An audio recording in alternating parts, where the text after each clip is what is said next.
Well, welcome back to our third installment of our electricity generation training. Today, we're going to focus on the environmental aspects of generation. And I'm joined by Mr. Environmental himself, Stephen Kane, who is Director of Compliance and Support for AECC. Welcome, Stephen. Yeah, thank you, John. In our first segment, Andrew Collin and I talked a little bit about the fact that greenhouse gases and climate change are constantly in the news. And it's no secret, natural gas plants, coal plants, fossil fuel plants in general do produce CO2, which is a greenhouse gas. And so we'll talk more about CO2 and greenhouse gases later, but I first wanted to discuss other emissions from fossil fuel plants.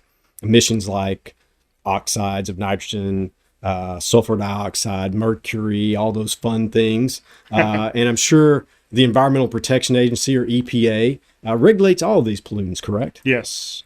Yeah, as a matter of fact, in 1971, with the advent of the Clean Air Act, EPA started putting out national ambient air quality standards for those pollutants, definitely for oxides of nitrogen or NOx and sulfur dioxide or SO2. And then came along the Clean Air Act amendments of 1977 and 1990. Before we were born. Right. So, yeah. Yeah, and they brought other rules, such as the acid rain program, cross-state air pollution rule, the regional haze rule, the mercury and air toxic standards, and et cetera, et cetera.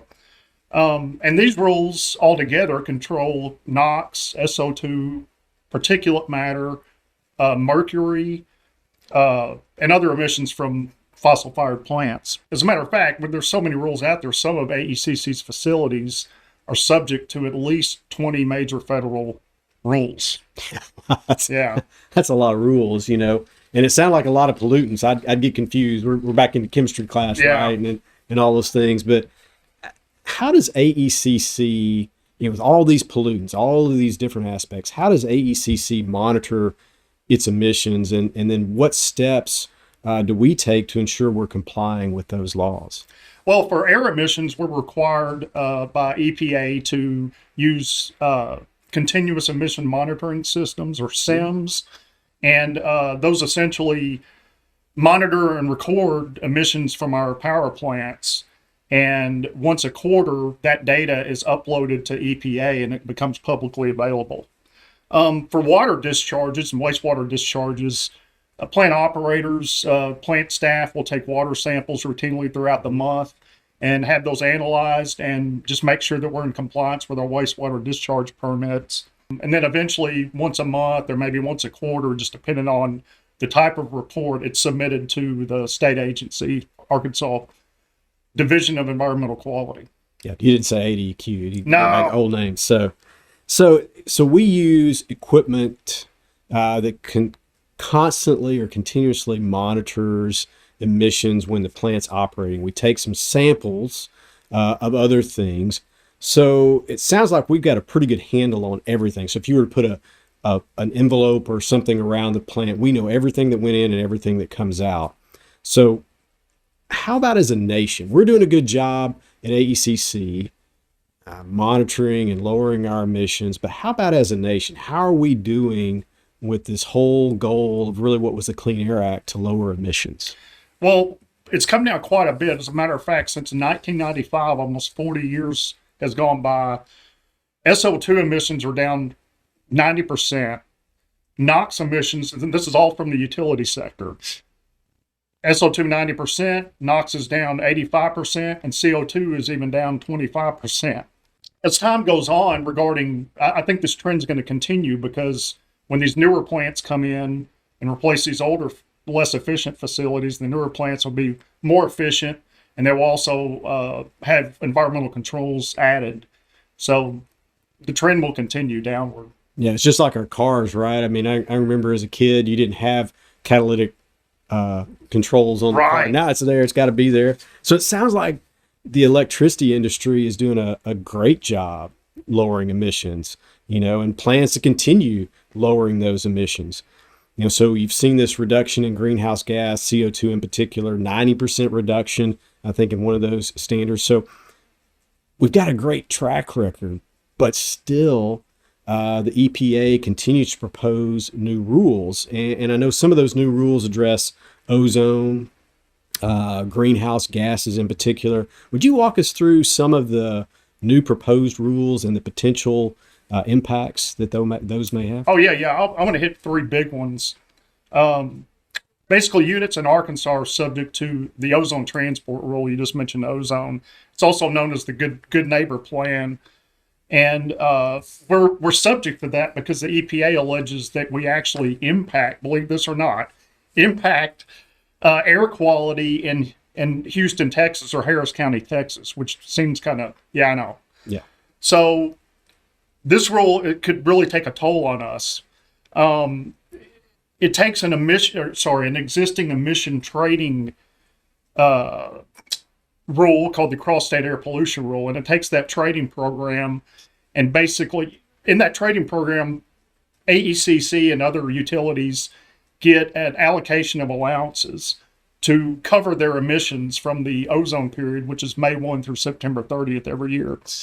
However, this ozone transport rule is going to take that allotment that we typically get and reduce AECC's portion by about 60%. All because we're impacting Houston. Impacting Houston, right. Okay. At the end of the day, without these allowances to cover our emissions, we may have to start installing controls, expensive controls.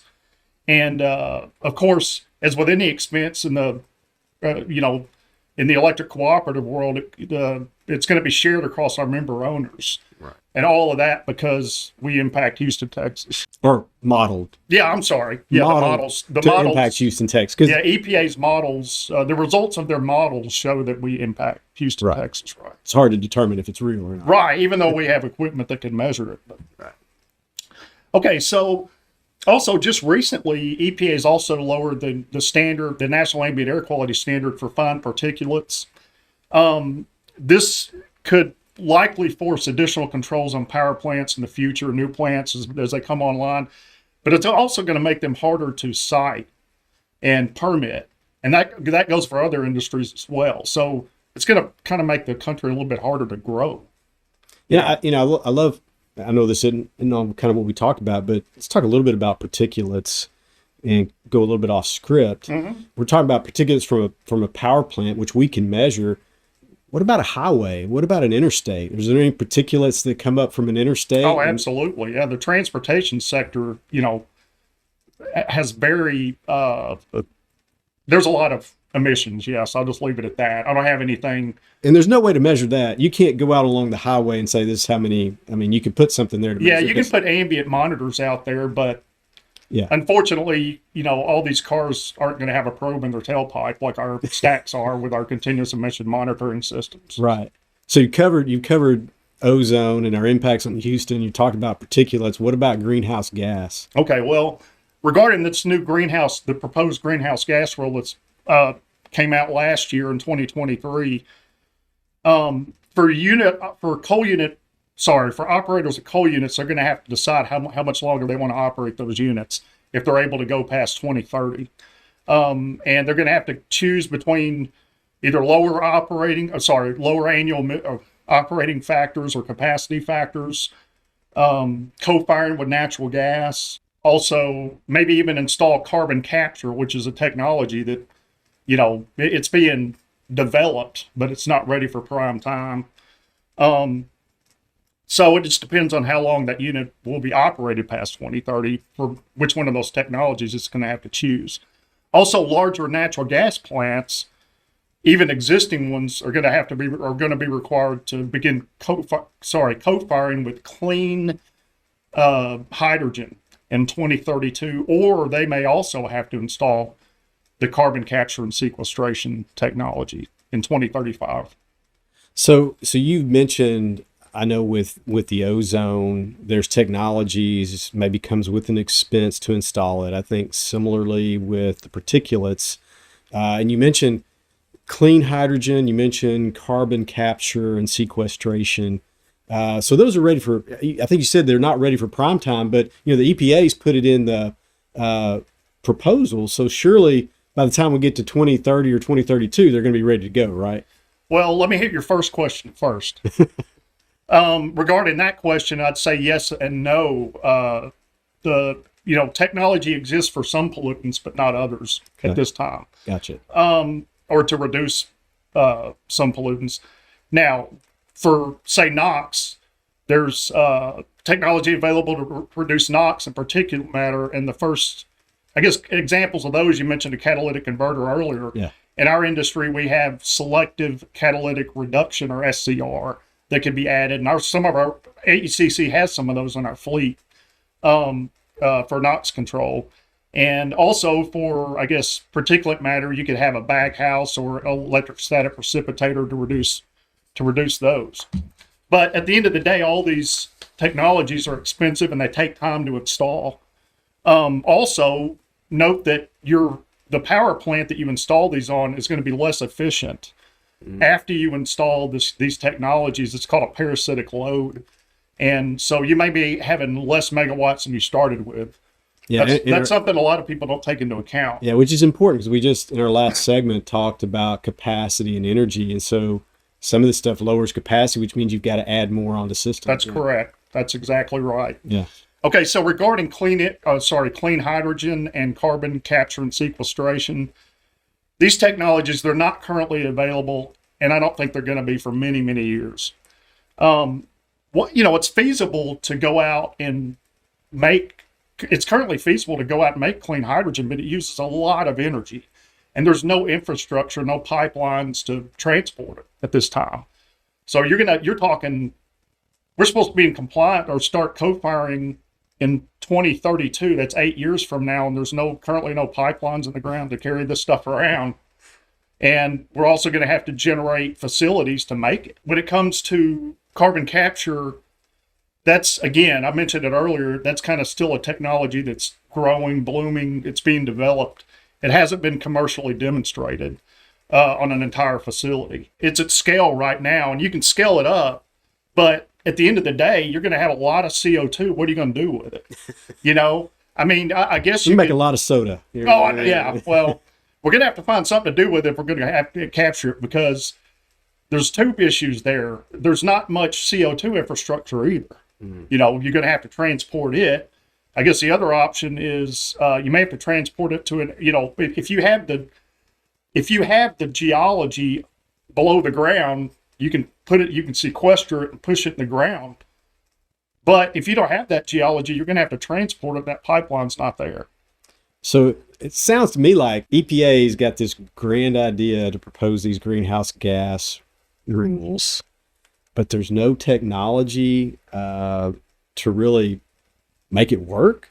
How did we respond to that? I mean, how did AECC respond to these proposed rules that seem a little bit absurd to propose something that can't be done today? Right.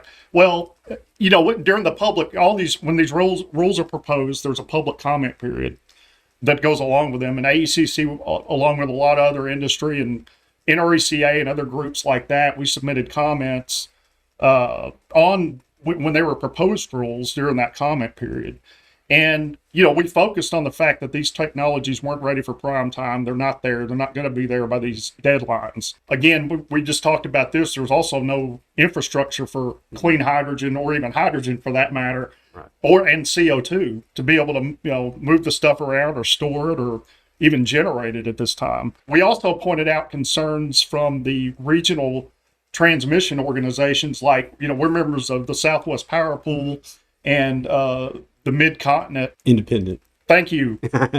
Service organization. They really came forward during this proposed greenhouse gas rule, and they have a lot of concerns about reliability. Yeah, it's pretty scary out there. And these reliability impacts are going to come at a time when electrification's coming around. You've got electric vehicles. You've got electrification that's going to be going into industry, so the demand's going to be going up. Our megawatts are going to be going down. We're going to have plants shutting down. We're going to have the parasitic load for carbon capture and sequestration. And I know that we've as a company have invested, I guess, research in it through EPRI, or the Electric Power Research Institute. And I remember, when we used to go to those meetings, the parasitic load for carbon capture and sequestration is about 30 or 35%. So you put that on 3 different units, and you got to build up another unit to make up for that. Yeah. So it's going to take not only the investment in the technology, but investment in new resource. Right. Yeah. And so kind of, I appreciate you talking to me today and kind of educating us on environmental. And here's what I've learned from our conversation, kind of sum it up, make sure I've got everything right. That first of all, AECC is subject to a lot of rules and regulations around environment, and that we monitor those continuously, and particularly with air, to make sure that we stay in compliance with those rules. So we're being very responsible in how we operate our plants. I also heard that AECC and the electric sector as a whole is doing a good job at lowering emissions. Some of those by 90% or 85% and even 25% on greenhouse gases. You would think we've been going up, but we're not. We're going down. I also heard that new EPA rules are coming out that address ozone because we're impacting Houston, modeling particulates, and then greenhouse gas really is probably the big one on everybody's mind, and that those rules not only potentially lower our capacity in the system, they increase our costs, and ultimately could impact reliability.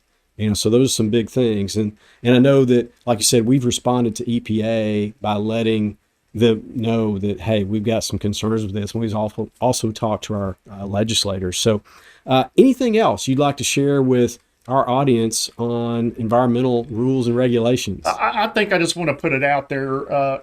Some people may not know, but when these rules are developed and they're proposed, there is a public comment period. And, that's just, and it's part of the public process. And at that point, that's an opportunity for anyone in the public to make their voice heard.